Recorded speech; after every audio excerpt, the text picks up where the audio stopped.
Hello aspirants and welcome back to our channel. Let's have the Hindu analysis dated 28th November 2021. So let's start today's discussion. The first article is about the nuclear power plant stating its importance in India or Maharashtra. So Jetapur would be world's most powerful nuclear plant. It is an interview that was taken recently, and after the interview it came to a conclusion that Jetapur can have a international importance globally. With a remit to provide electricity to 7 crore households, Jetapur will benefit Maharashtra with thousands of jobs, says the French diplomat. क्योंकि ये जो interview लिया गया ये एक French diplomat का ही लिया गया था और उनका ये मानना है. So, after 11 years of being drawing board, there is some progress in Jetapur nuclear power project in Maharashtra with the French company. क्योंकि ये जो जैतापुर न्यूक्लियर पावर प्लांट बना है, अगर इसकी वर्किंग देखें तो EDF is an French company, उसके साथ ही NPCIL, तो NPCIL और EDF साथ में कोलैबोरेट हैं और उनके साथ working together on the project on the ground of Jean Marc Serre Charlet and general of France. तो उनके इंटरव्यू में ये चीज़ बोला गया. सबसे पहला क्वेश्चन उनको ये पूछा गया था कि is the Jaitapur nuclear power plant project in Maharashtra on, what is its current status. अब कभी कभी ये भी क्वेश्चन होता है कि ये इंटरव्यूज़ से हमें क्या मिल सकते हैं या इंटरव्यूज़ पढ़ना क्यों इम्पॉर्टेंट है. द थिंग इज़ कि इंटरव्यू में कितने बार ऐसी चीज़ें दी जाती हैं जो आप अपने आंसर राइटिंग में यूज़ कर सकते हैं. कुछ डेटाज दिए जाते हैं ना. अगर इंडिया के पावर प्लांट्स के बारे में बात करूँ तो आप इसका इम्पोर्टेंस बता सकते हो, ग्लोबली कितना इम्पोर्टेंस है, ये सारी चीज़ को आप उसमें कंसिडर कर सकते हो. सो पहला क्वेश्चन ये था कि Jaitapur power plant is it on, और क्या स्टेटस है उसका फ़िलहाल. The EDF French company submitted to NPCIL is binding an offer this April, and it was the result of intense work between both the countries. और ये जो दोनों teams हैं EDF NPCIL, ये दोनों टीम साथ में काम कर रहे हैं एक स्ट्रैटेजिक पार्टनरशिप बन के इंडिया के साथ, ठीक है, और इस पे वर्किंग कर रहे हैं. Jaitapur would be the world's most powerful nuclear power plant. There would be 6 state-of-art EPR reactors with an installed capacity of 9.6 gigawatt, which will produce low carbon emission, carbon electricity. So state-of-art के अंदर ऐसे 6 reactors बनाए जा रहे हैं जिसका worth होगा 9.6 gigawatt energy और कार्बन एमिशन भी वो कम करेगा. It would provide the electricity to 7 crore households, and that's a very huge number. It's a complex project. Both countries that are delegated or dedicated to work for it. ये चीज़ उन्होंने बोली है. दूसरा question ये पूछा गया था उनसे that what kind of investment is coming in, when do you think it will be set up in running. So investment की बात की तो उन्होंने बोला कि इसके related currently we can't answer anything about this project, but कब से चालू होगा, but it is an ongoing discussion. उस पर प्रॉपर डिस्कशंस अभी किए जा रहे हैं. For the industrial benefits of the project EDF and its partners aim to encourage the active involvement of the industrial sector. In this spirit, EDF is deploying a strategic-based in-depth work to identify the Indian companies. Some उन्होंने बोला ऐसे 200 Indian companies जो हैं ये लोग already pre qualified है इसमें investment के लिए, and they are thinking of investing and making its work. दूसरा, what is the current scenario of French firm doing business in India. India से फ्रेंच कंपनीज़ को कितना मुनाफा हो रहा है या क्या सिचुएशन है. सो उनका ये बोलना था, I am impressed with the recovery of Indian economy. We also see a strong desire of French business to work in Mumbai, Maharashtra. The key for us is to help the Indians and French companies to know each other better, to invest more. So India is giving a lot of importance to the electrical vehicle, and ये चीज़ question किया गया था कि is French company involve in it, तो उन्होंने बोला yes, Renault हो गया, सेंट्रो और ये सब कंपनीज अभी भी इन्वॉल्व हैं to provide electrical vehicles to India so that they can maintain good relationship as well as help to meet the needs of the country. What are the Indian companies doing business in France? France में Indian company का क्या role है? So this year 9 Indian companies invested in France, which is a very good given in the pandemic, but what is important that they are happy to work in France. So though pandemic situation होने के बाद भी India is trying to revive and try to invest more in France, which is beneficial for both the countries. Last एक question उनको पूछा गया था, is there any specific sector you are looking at investment? Investment को लेके are you sure कि आपको किस चीज़ के लिए इन्वेस्ट करना है? सो उन्होंने बोला no, France government is open या to invest in the foreign या to invest in any of the sectors. It is not limited to a particular time zone or a particular boundary. So it is open. जिसमें interested हो के they can do. European subsidies of Indian firm located in UK which wants to keep a direct contact linked with Brexit is also welcome to France. So उन्होंने decide कर लिया है कुछ company, but it is not limited to any restrictions or borders. So that was about the nuclear power plant or the current relation of India and France. So India and France के current relation को भी आप इसमें include कर सकते हैं. Now we'll move to the next article. India UK FTA talks could be delayed to जनवरी. जो talks अभी होने वाले थे उसमें ये बोला गया कि एक डिले आया है because of some reasons. While the UK desires lower tariff, Indian pushes towards full servicement. अभी अगर मैं बात करूँ FTA क्या है, अगर किसी दो कंट्रीज़ के बीच में ये FTA जिसको हम फ्री ट्रेड एग्रीमेंट बोलते हैं, अगर ये साइन हुआ तो ये दोनों ही कंट्रीज़ जो है विदाउट पेइंग टैरिफ एक दूसरे के साथ ट्रेड करेंगे. सो ये दोनों कंट्रीज़ के लिए बेनिफिशियल है. वो चीज़ करंटली इंडिया और यूके सोच रहा था to have a FTA agreement जिस पर डिस्कशन चल रहे थे, और रिसेंट डिस्कशन अभी उनका दिसंबर में होने वाला था जो कि डिले करवा दिया है जैन में. तो negotiation between India and UK on a comprehensive free trade agreement could be delayed to January 2022 with a cabinet change in the UK and the need for more negotiation talks between the countries. The two sides have also shelve a plan for meeting between the commerce industry Mr. Piyush Goyal and British Secretary Anne Marie Trevelyan. ठीक है, कहीं ना कहीं एक reason ये भी बोला जा रहा है इनकी मीटिंग को शिफ्ट करने का इज़ बिकॉज जो यूके के जो फॉरेन सेक्रेटरी थे, सबसे पहले यूके की फॉरेन सेक्रेटरी मिस ट्रूस को बनाया गया था और एक दिन के बाद उसको चेंज करके वो दे दिया गया मिस ट्रेवलिन को. सो ये शिफ्ट के वजह से भी एक डीलेइंग का इशू ये लोग बोल रहे हैं. नहीं तो अब तक हमारे इंडिया और यूके के बीच में अर्ली हार्वेस्ट पैक्ट साइन हो जाता. ठीक है, we are aiming to complete pre negotiation scoping for free trade agreement with India this year and to launch the negotiation. The preparatory talks to be held by number of bilateral working groups to begin with the Septembers and it will lead to joint scoping. तो ये सितंबर से start होने वाला था.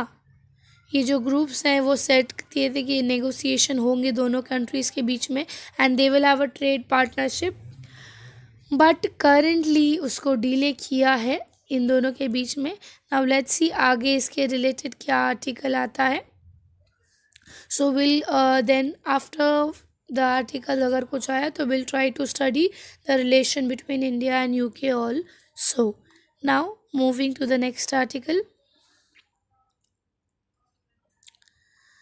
हमारा अगला article है has India and US resolved the tariff and visa issue, क्योंकि बीच में हमने देखा था कि इंडिया को जो जनरलाइज जीएसपी हमने देखा था उसमें से हटा दिया गया था, but then again India US के रिलेशंस अच्छे हो रहे थे, जिसके वजह से ये बोला जा रहा था कि शायद फिर से इंडिया को उस लिस्ट में डाल दे। और वीज़ा का भी फ़िलहाल इशू चल रहा था कि क्या मतलब जो ट्रैवलिंग है वो स्टार्ट किया है कि नहीं। सो उसके रिलेटेड एक आर्टिकल आया है to keep you updated about it. So what are the key sticky points that made better trade relation between Washington and New Delhi? The story so far: US trade representative and India's commerce minister, industry minister this week co-chaired the US-India Trade Policy Forum, which was reconvened after a gap of 4 years. 4 साल के बाद ये meeting ऐसी इनके बीच में हुई है to resolve the economic ties, जो भी नेक्स्ट लेवल पे जाने के लिए ये मीटिंग करवाई गई थी। What is the agreement on digital service? Digital service की अगर रिलेटेड हम बात करें, दोनों ही कंट्रीज़ ने एक एग्रीमेंट लाई थी that was existing in Indian equalization, leaving the digital service as a part of new multilateral tax solution जो था। बट जो हमारे यूएस हैं, यूएस ट्रेजरी डिपार्टमेंट, उन्होंने अलाउ किया यूएस को to terminate the adopted measures currently. ठीक है, तो नहीं तो ऐसा था कि अगर मैं बात करूं, जो इंडिया यूएस का ट्रेड है उसमें डिजिटल सर्विसेज प्रोवाइड करना एक पार्ट बनने वाला था।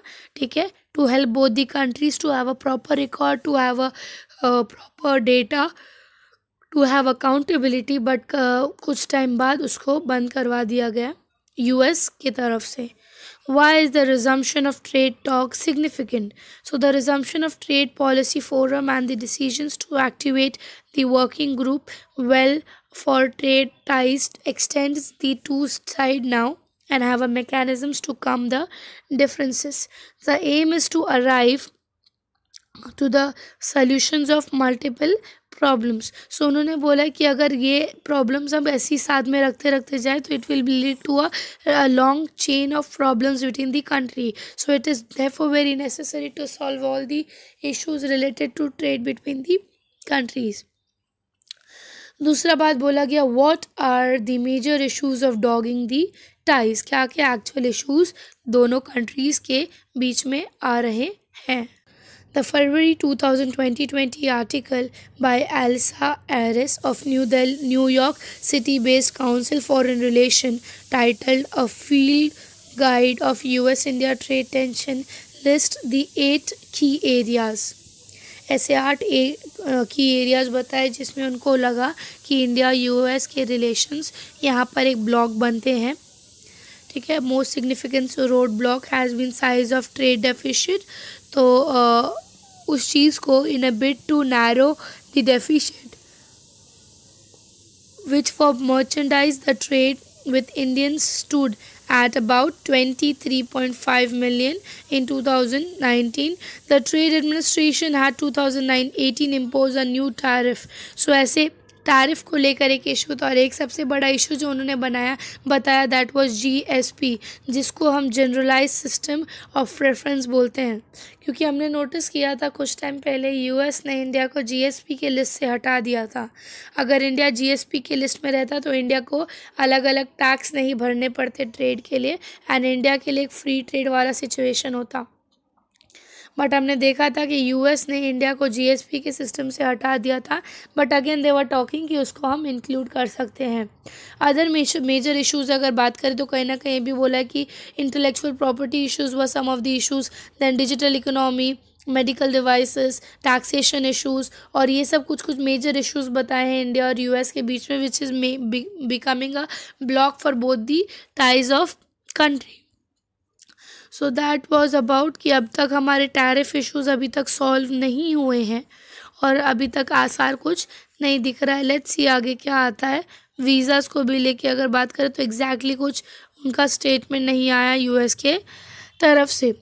नेक्स्ट आता है हमारा historical question, were there domestic horse's in ancient India? Ancient India में क्या हॉर्सेज हमारे इंडिया के नेटिव पार्ट थे या उसे लाया गया था? सो ये जो रिपोर्ट है ये एक्चुअली ये जो रिपोर्ट यहाँ की नहीं है, बट एक फॉरेन रिपोर्ट बता सकते हैं हम, जो स्टडी की गई थी, जिसने ये देखा कि इंडिया में उनको कलेक्शंस मिले हॉर्स के बोन्स और टीथ के, और ऐसे कुछ 2000 सैंपल्स उनको मिले जो ओरिजिनली अगर हम देखें तो वो ये पेनिनसुला के नहीं थे, वो थे इबेरियन पेनिनसुला के। इबेरियन पेनिनसुला बेसिकली हमारे यूरोप का पार्ट है, western Eurasia part. So the recent report in the nature by nature हमारा ही रिपोर्ट बुक है, उसमें जो रिपोर्ट लाया गया था Paul Sabatier university of Toulouse France, उनके तरफ से जो स्टडी किया गया था, that has been able to collect the bones and teeth samples of over 2000 such ancient specimen from the regions where the domestic horses could be of originated, namely of Iberian peninsula. Iberian peninsula आप consider कर लो आपका Spain, then Anatolia that is Turkey, ठीक है। तो western Eurasia, central Eurasia के part में ये हॉर्सेस के रिमेन्स मिले हैं, जिस पर इन्होंने स्टडी करने की कोशिश की है कि क्या हॉर्स इंडिया का पार्ट था, क्या हॉर्स इंडिया का रेमिनेंट या फिर नेटिव एलिमेंट था कि नहीं। So horse trial A similar genetic analysis have also been found that horse with the modern domestic DNA profile lived in the western Eurasian steppes, particularly by the Volga-Don River region. So इसके जो settlements है हमें यूरोएशिया बोल सकते हैं, जो Turkey वाला part है वहाँ पे भी, वहाँ से हमें बेसिकली मिला है। और अराउंड अप्रॉक्सली 2200 BC के टाइम पर हॉर्स जो है हमारे प्रॉपर यूक्रेन और सेंट्रल एशिया में फैले हुए थे। उनके ब्रीड्स हमको ये सारे जगह पे मिले कि यहाँ पर उनको बेचा जाता था, ख़रीदा जाता था। For example Mesopotamia, Iran, Kuwait, ये सब जगह जो थे एक फर्टाइल क्रेसेंट थे उनके लिए। मतलब ये सब जगह उनके लिए एक सोर्स था, एक डोमेस्टिक जगह थी। पैलेस्टाइन जैसी एरिया भी उनके लिए एक डोमेस्टिक एरिया थी, जहाँ पर उनको चैरियट्स में या फिर उनका डोमेस्टिकेशन किया जाता था। और अगर मैं इंडियन स्टोरी के हिसाब से बात करूं तो ये बोला जाता है, ये क्वेश्चन उठाया जाता है कि was horse the part of India earlier और नॉट, नेटिव और नॉट, और किसी भी तरीके से हमें जवाब आता है नो। क्यों नो आता है? क्योंकि वर्ल्ड एटलास के हिसाब से अगर हम पढ़ेंगे, इंडिया के जो नेटिव एनिमल्स हमेशा से रहे हैं वो हमारे एशियन एलिफेंट रहे, स्नो लेपर्ड रहे, rhinoceros, Bengal tiger, sloth bear, Himalayan wolf, gaur, bisons, red panda, crocodile और पिकॉक, फ्लेमिंगो, ये सब एनिमल्स, ये सब बर्ड्स हमारे नेटिव रहे। कभी भी हॉर्स को हमने नेटिव में नहीं देखा है। So the website ThoughtCo cites in the article 11 domestic animals that originated in Asia lifts. अभी उसमें ये बोला गया कि एशिया के 11 डोमेस्टिकेटेड एनिमल्स थे जो कि हमारे आज भी इंडिया में मिलते हैं, जैसे कि एंटेलोप, नीलगिरी तार, फिर elephant, langur, macaque monkey, rhinoceros, dolphin, घड़ियाल, जो क्रोकोडाइल है, leopard, bear, tiger, bustard, squirrel, cobra and peacock. ये ऐसे 11 एनिमल्स हैं जो कि हमारे से बोले जाते हैं कि they were domesticated, they were native of India. Thus it seems clear from this source that horses must have come to India through a inter-region trading between the countries, or have been traded with their elephant tigers with horse. So when did India get it horse? Wikipedia के point of view से अगर हम देखेंगे तो horse के जो remnants है वो हमें लगभग 1900 से 1300 के बीच में मिल रहे हैं, ठीक है। सो उस हिसाब से अगर मैं कंसिडर करूं तो हमारे हड़प्पन सिविलाइजेशन के एरा के टाइम वेदास और इस टाइम पे हॉर्स यूज़ होते थे, क्योंकि हमारे वेदास में हमने अश्वमेघ सुना है जो यज्ञ होता था हॉर्सेस को लेकर। दैट मीन्स उससे पहले हॉर्स इंडिया में आ चुके थे। लिटरेचर्स की अगर हम बात करें तो लिटरेचर्स में थोड़ा ये डिबेटेबल क्वेश्चन हमेशा से रहा है, बट हड़प्पन रेमिनेंट्स जो हमें बताते हैं, ठीक है, वो ये दिखाता है कि हड़प्पा में सुरकोटाडा जो जगह है वहाँ पे हमें हॉर्स के रेमिनेंट्स फुटप्रिंट्स मिले हैं रिसेंटली लाइक ये दिखाया गया है कि हड़प्पन के टाइम पे हॉर्स वहाँ पे थे, ठीक है। तो दो it is a big question, but horse कभी भी इंडिया का नेटिव नहीं था, या इंडिया का डोमेस्टिक या नॉन एनिमल नहीं था। It came to India through different sources, through trading और through any of the regions. So that was the news article historically importance about horse origin in India, ठीक है। Now will move to next art and culture, the chronicle of golden period of Indian theatre.